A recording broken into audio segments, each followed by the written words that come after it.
Hi all, welcome to Divya's interest. இது last Sunday and Monday தங்கச்சி cousins எல்லோரும் வந்திருந்தப்போ எடுத்தது தான். மார்னிங் வந்து பிரேக்ஃபாஸ்ட்டுக்கு இட்லியும் மட்டன் குழம்பும் வச்சுருந்தேன். சாப்பிட்டு கடகடன் போய் உக்காந்து நம்ம சிஎம்மோட பதவியேற்பு விழாவை சந்தோஷமாக பார்த்தாச்சு.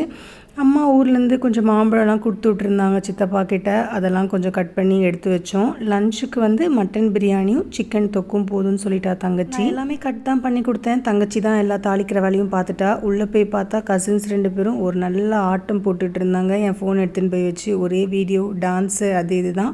லஞ்ச் நாங்கள் 2 பேரும் ஒன்றா சேர்ந்து தான் சமைச்சோம். யூஸ்வலாக பண்ணுற ஸ்டைல் இல்லாமல் தங்கச்சி வந்து கில்லி பிரியாணி அப்படின்னு சொல்லிட்டு புதுசாக பண்ணியிருந்தா. எனக்கு அப்படின்னா என்னன்னு தெரியாது. ஸோ பிரியாணிக்கு பண்ணுற மசாலா கிரேவி மாதிரி மொத்தமாக ரெடி பண்ணிவிட்டு அது கூடவே மட்டனை போட்டு நல்லா விசில் வர விட்டுட்டு, விசில் வந்ததுக்கப்புறம் தேவையான அளவுக்கு தண்ணி ஊற்றி அதில் ரைஸ் போட்டு நம்ம ரைஸை ஒரு 1 விசில் 2 விசில் விட்டு எடுத்துக்கலாம் அப்படின்னு சொல்லி சொன்னால், நம்ம மட்டனை தனியாக வேக வச்சு இதில் போட வேண்டியதில்லை. சிக்கன் தொக்கும் ரெடி பண்ணிட்டோம். எல்லாம் ரெடி பண்ணி முடிச்சுட்டு எல்லாரும் காலையில் சாப்பிட்டதே தூங்கிட்டு இருந்தாங்க. எல்லாரையும் எழுப்பி லஞ்சும் சாப்பிட்டு முடிச்சுட்டு டெசர்ட்ஸுக்கு வந்து ஐஸ்கிரீம் ஆர்டர் பண்ணியிருந்தேன். அதுவும் மாம்பழமும் சாப்பிட்டுட்டு கசின் அண்ணா வீட்டுக்கு கிளம்பிட்டோம். அன்றைக்கி மதர்ஸ் டே. ஸோ இங்கேருந்தே அம்மாவுக்கு ஊரில் கேக் ஆர்டர் பண்ணிட்டேன். எங்களோட டே ஹாப்பியாக முடிஞ்சிச்சு.